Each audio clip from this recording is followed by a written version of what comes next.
guys, today's video we're gonna go around to explore the world. Oh, boom!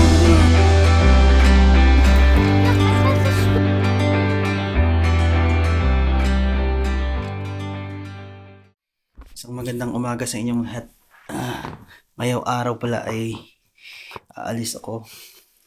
Sunduin ko muna yung aking anak sa kindergarten.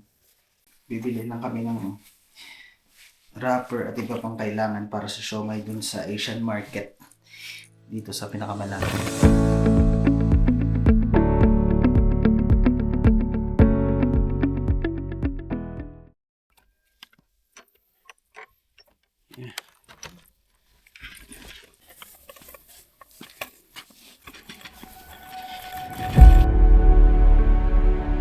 Hindi lahat ng laban nakikita ng tao.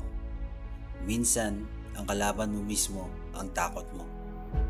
Takot magsimula, takot magkamali, takot mangarap. Pero natutunan ko ito. Hindi sapat ang pangarap kung wala kang lakas ng loob. At hindi din sapat ang lakas ng loob kung wala kang diskarte. Sa mundong hindi patas, kailangan mong matutong dumiskarte. Kahit walang tumutulong, kahit walang kasiguraduhan. Hindi mo kailangan maging handa, kailangan mo lang magsimula.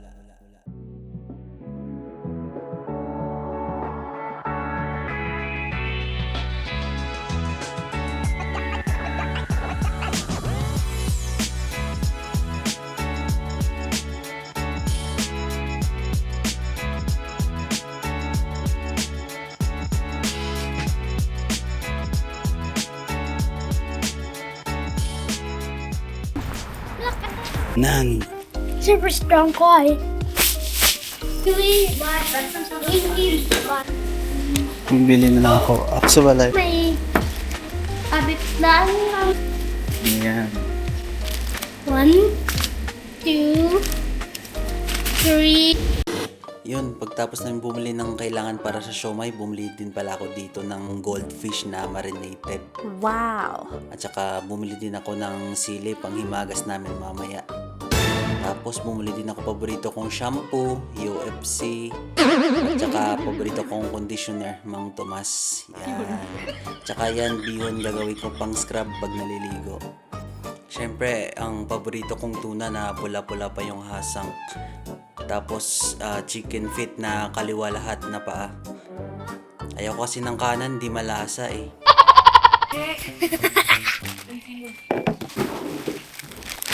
Hindi ka na eh. Oh guys, we're collecting some food so we can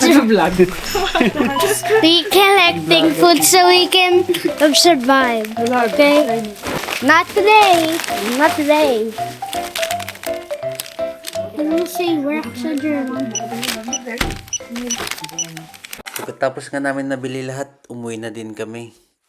Lakad-lakad lang dito habang tinitignan yung magandang tanawin dito sa paligid. Di din pala kape kumain kanina bago umalis kaya napagdesisyonan namin magmerienda habang kumakain. Ito yung nabili namin, tinapay na walang harina. Ang sarap naman pala. Tapos uminom ako while drinking, syempre. Hi! Kinabukasan, dito namin sinimulan ang tunay na laban.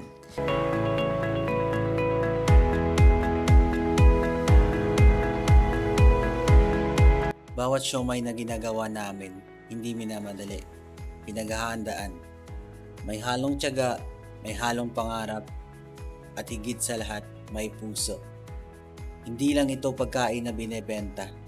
Ito ay bunga ng sipag, diskarte, at pagmamahal sa ginagawa. Isa nga sa pagbebenta ng siomai ang napili kong gawin. Hindi dahil madali. Pinili ko ito dahil ito ang kaya ko. Sa diskarte sa buhay, hindi mo kailangan magsimula sa malaki. Kailangan mo lang magsimula sa kung anong meron ka. Kaunting puhunan, buong tapang, buong loob. Sige. Thank you ah. Habang ang iba ay naghihintay ng perpektong pagkakataon, ako kumikilos na.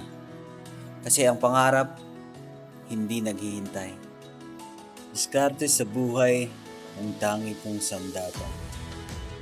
Banat ng buto ang puhunan. Para sa pamilya, para sa kinabukasan. Balang araw, hindi na siomay ang hawak ko, kundi susi ng pangarap na matagal ko nang ipinaglalaban.